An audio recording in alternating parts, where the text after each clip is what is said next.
Hello students, once again all of you welcome to Schoolzy, India's first online school. Student, today we are going to discuss the first chapter of class 8th science, that is crop production and management. Basically students, इस chapter में हम study करेंगे कि how we can grow the plants on the commercial level. एक बड़े स्तर पर हम पौधों को कैसे उगा सकते हैं, और मेरे ख्याल से शायद उसको एग्रीकल्चर कहते हैं, कृषि कहते हैं। आप सब जानते हैं भारत में लगभग 60% पीपल आर डूइंग एग्रीकल्चर, और इस तरीके से ये चैप्टर हमारे लिए काफी इंपॉर्टेंट है ना। जैसे आप अभी लॉकडाउन में घर थे, छुट्टियों में थे, है ना, आपने भी बहुत सारे पेड़ लगाए होंगे अपने चारों तरफ, आप अपने खेतों में भी जाते होंगे। तो in short we are going to study how we can grow plants. ठीक है, पिछली क्लासेस में आपने पढ़ा था कि प्लांट्स हमारे प्राइमरी प्रोड्यूसर्स हैं। एनिमल्स हो या ह्यूमन बींग्स हो, they are directly dependent for their food on the plants. ठीक है, हम मैंगो खाते हैं, है ना, स्ट्रॉबेरी खाते हैं, अभी जैसे सीजन चल रहा है जामुन वगैरह का, तो ये सारी चीजें हमें कहाँ से मिलती हैं? प्लांट से। तो बच्चों, जब इन्हीं प्लांट्स को बड़े लार्ज स्केल पर हम कमर्शियल यूज के लिए, या यूं कहें कि व्यापार के उद्देश्य से जब हम इन फसलों को उगाते हैं, इसी को हम एग्रीकल्चर बोलते हैं। और इसी फर्स्ट चैप्टर में हमें यही जानना है, क्रॉप प्रोडक्शन एंड मैनेजमेंट। बच्चों, सबसे पहले क्रॉप को हिंदी में फसल कहते हैं, है ना। ये होती क्या है, किसको क्रॉप कहेंगे? जब हम एक जैसे पौधे लार्ज स्केल पर बड़े एरिया में उगाते हैं, उसी चीज को हम क्रॉप कहते हैं। तो इसको थोड़ा सा लिख लेते हैं डेफिनेशन के हिसाब से। When plants of same kind are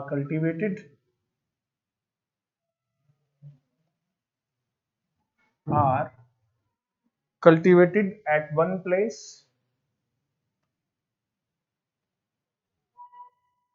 on a large scale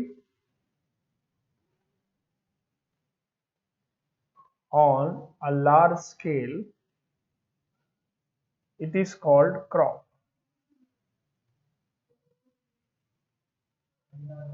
It is called crop.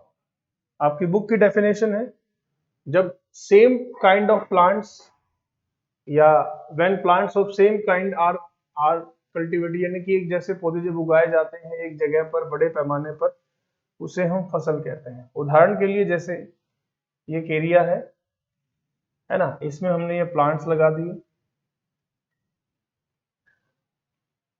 ऐसे प्लांट्स हमने लगा दिए एक जैसे, और ये सारे के सारे प्लांट्स आपके वीट के हैं। वीट को बच्चों गेहूं बोलते हैं। अभी जैसे सीजन चल रहा है पैडी का, आप पैडी भी ले सकते हैं, जिसको धान कहते हैं। तो जब एक जैसे प्लांट्स को हम बड़े एरिया में उगाते हैं, आप अपने खेतों में जाइए, देखिएगा एक पर्टिकुलर एरिया में एक जैसी फसलें ही आपको मिलेंगी, एक जैसे पौधे मिलेंगे, उसी को हम क्रॉप कहते हैं। ठीक है, तो क्रॉप्स को लगाने से पहले आपको ये जानना पड़ेगा कि हमारे इंडिया में कितनी प्रकार की क्रॉप्स होती हैं। तो सेकंड आपको जानना है types of crops. Types of crops, फसलें कितनी प्रकार की होती हैं? बच्चों, जो फसलें हैं वो डायरेक्टली डिपेंड करती हैं सीजन पे। जिस टाइप का सीजन होगा वैसी ही फसलें हम उगाएंगे। अगर हम टाइप्स में बात करें तो फर्स्ट टाइप की जो क्रॉप्स हैं, these are rabi crops. Rabi. Second type की जो क्रॉप्स हैं, these are kharif crops. Kharif.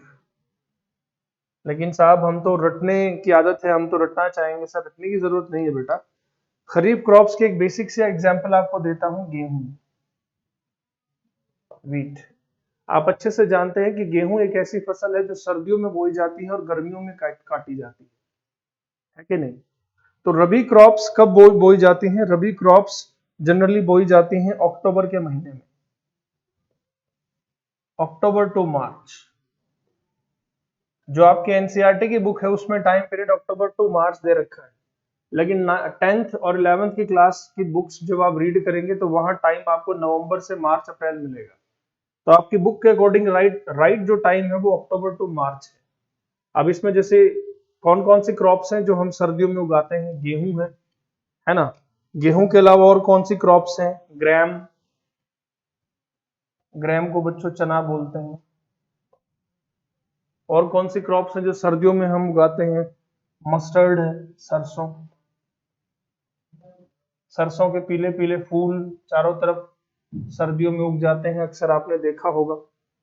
Linseed, ये भी आपका रबी क्रॉप है। लिनसीड को बच्चों अलसी बोलते हैं, अलसी, इसका तेल निकलता है, ठीक है। वेजिटेबल ऑयल इससे इससे मिलता है और लिनसीड का इस्तेमाल किया जाता है वनस्पति घी बनाने में। वनस्पति घी को डालडा घी भी बोलते हैं, जिससे हम परांठे वगैरह बनाते हैं घरों में। तो रबी क्रॉप्स आपके बच्चों अक्टूबर में बोई जाती हैं, मार्च में काट ली जाती हैं। इसके एग्जाम्पल्स है गेहूं है, ग्राम है, मस्टर्ड है, लिनसीड है। खरीफ क्रॉप्स जनरली आपकी जो बोई जाती हैं वो रेनी सीजन में बोई जाती हैं। रेनी सीजन, बारिश के जब महीने होते हैं,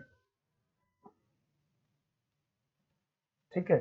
जब रेनफॉल आपका होता है तो जाहिर सी बात है खरीफ की क्रॉप्स वो क्रॉप्स है बच्चों जिनको ज्यादा पानी और ज्यादा हीट की जरूरत होती है ग्रो करने के लिए। तो ऐसी कौन सी क्रॉप्स है जिनको ज्यादा हीट चाहिए?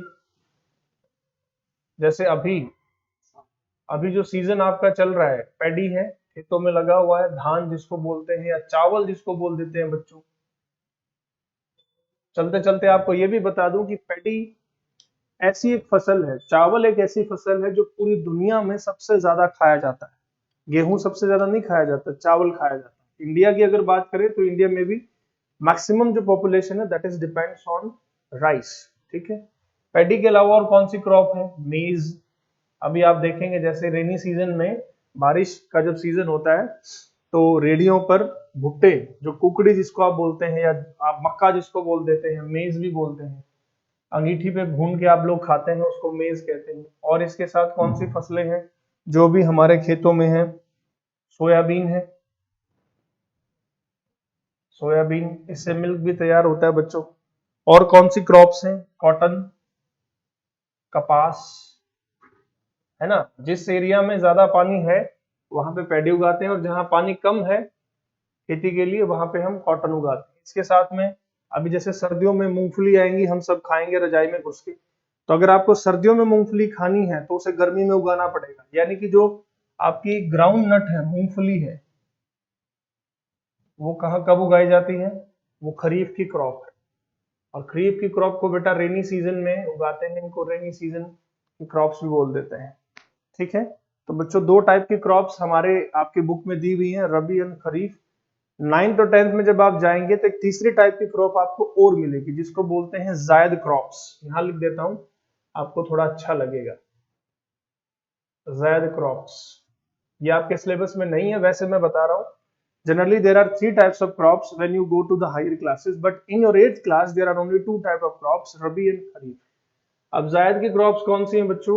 आपने तरबूज खाया है, वाटरमेलन, है ना, वाटरमेलन, मस्क मेलन, कुकुम्बर, खीरा, ककड़ी, ये जितनी क्रॉप्स हैं ये सारी की सारी जायद क्रॉप्स हैं।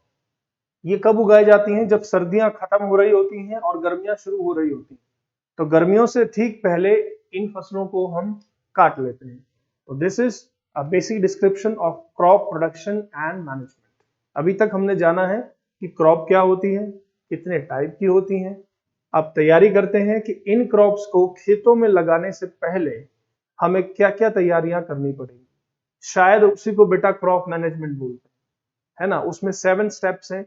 पहला स्टेप क्या है, दूसरा क्या है, 7th क्या है, सभी जानेंगे। और अभी हम पढ़ने जा रहे हैं practices involved in agriculture, or we can say the steps to need to grow the plants or to need to grow the crops in the field।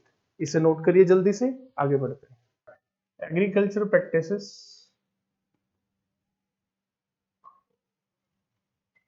Agricultural practices, basically बच्चों these are the different steps which are required to grow the crops in the field।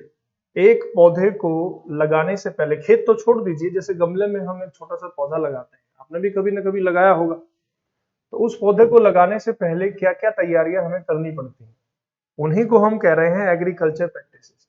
बेटा सबसे पहले तो जाहिर सी बात है preparation of soil. जिस खेत में या जिस गमले में आपको पौधे लगाने हैं, सबसे पहले तो उसको तैयार करना पड़ेगा। सॉइल को बेटा मिट्टी कहते हैं, है ना। तेरी मिट्टी में मिल जाओ, ऐसा करके गाना भी है। तो प्रिपरेशन ऑफ सॉइल सबसे पहला स्टेप है। आपने हम इसमें क्या करते हैं, मिट्टी को खोद के थोड़ा भुरभुरा बना लेते हैं, थोड़ी टर्न कर लेते हैं, उसको लूज हो जाती थोड़ी मिट्टी। तो प्रिपरेशन ऑफ सॉइल करने से दो फायदे हैं। पहला, प्लांट लगाने से पहले जितने भी अनवांटेड प्लांट्स आपके खेत में होंगे, उनको वीड्स कहते हैं, वो मिट्टी में ऐसे मिल जाएंगे और वो मिट्टी में एक नेचुरल मैन्योर का काम करेंगे, या यूं कहें ह्यूमस प्रोवाइड करवाएंगे मिट्टी को। अभी मैं बताऊंगा, दो वर्ड मैंने इस्तेमाल किए, फर्टिलाइजर और ह्यूमस। टेंशन मत लीजिए, अलग से एक्सप्लेन करूंगा। अभी सिर्फ ये समझिए कि प्रिपरेशन ऑफ सॉइल से होता क्या है। अब जब मिट्टी बच्चों भुरभुरी हो जाएगी तो ऑक्सीजन का सप्लाई मिट्टी में बढ़ जाएगा और प्लांट्स को जितने भी न्यूट्रिएंट्स चाहिए वो सारे आसानी से उसको मिलेंगे। ओके। Step number 2, sowing. इसको बोलते हैं बच्चों बीज बोना। अब जब आपने मिट्टी तैयार कर ली है, गमले के अंदर अपने अच्छे से मिट्टी तैयार कर ली है, अब बारी है प्लांट्स को लगाने की, यानी कि बीज को बोने की। ठीक है। बहुत सारी क्रॉप्स ऐसी हैं बच्चों जिनके सीधे हम बीज बोते हैं, जैसे गेहूं है, और बहुत सारी क्रॉप्स ऐसी भी हैं जिनके पहले हम छोटे छोटे सैपलिंग्स यानी कि पौध तैयार करते हैं। सैपलिंग्स को पौध बोलते हैं, और उनको एक जगह तैयार करने के बाद फिर हम खेत में लगाते हैं। जैसे पैडी है, पैडी की हम पहले पौध तैयार करते हैं, सैपलिंग बोलते हैं लोग। सैपलिंग्स, जो छोटे नन्हे पौधे होते हैं उनको सैपलिंग्स बोलते हैं। जैसे आप छोटे छोटे बच्चे हैं, आपको भी सैपलिंग्स बोल सकते हैं, क्योंकि अभी आप बच्चे हैं, बड़े हो रहे हैं। थर्ड स्टेप है इसमें बेटा adding manure and fertilizers. Adding manure and fertilizers. Manure को बोलते हैं बेटा हम खाद, फर्टिलाइजर को बोलते हैं उर्वरक। पौधों के अंदर हमने मिट्टी तैयार कर दी, बीज बो दिए, अब हम उनको बड़ा होने के लिए उसके अंदर मैन्योर या फर्टिलाइजर हम मिक्स करें। मैन्योर हम घर पे बना सकते हैं, जैसे जो प्लांट्स, एनिमल्स, जो वेस्ट मटेरियल होता है एनिमल्स का, जिसको एनिमल डंग बोलते हैं, देसी खाद जिसको बच्चों बोलते हैं, गोबर की खाद को हम मैन्योर कहते हैं। यूरिया है ना, पोटास है, जिप्सम है, उनको हम फर्टिलाइजर बोलते हैं। टेंशन ना लीजिए, मैं करवाऊंगा कि मैन्योर और फर्टिलाइजर क्या है, दोनों में क्या फर्क है। अभी सिर्फ एग्रीकल्चर प्रैक्टिसेस के नाम जान लीजिए, उसके बाद एक एक करके इनको एक्सप्लेन करूंगा। नंबर 4 पे अब आपने खाद भी मिला दी, उसके बाद आता है बच्चों इरिगेशन। इरिगेशन का मतलब होता है सिंचाई। प्लांट्स को आप पानी कैसे देंगे, ट्यूबवेल से देंगे, नहर से देंगे, हैंडपंप से देंगे, कुएं से देंगे, या फिर बारिश से ऑटोमेटिक आएगा, उसको इरिगेशन बोलते हैं। उसके बाद है protecting from weeds. Protecting from weeds. Weeds को बेटा खरपतवार बोलते हैं।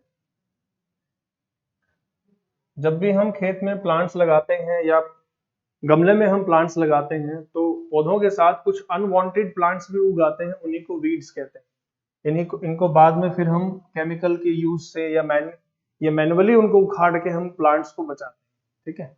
नंबर 6 पे आता है बेटा हार्वेस्टिंग। हार्वेस्टिंग, इसको बोलते हैं फसल कटाई।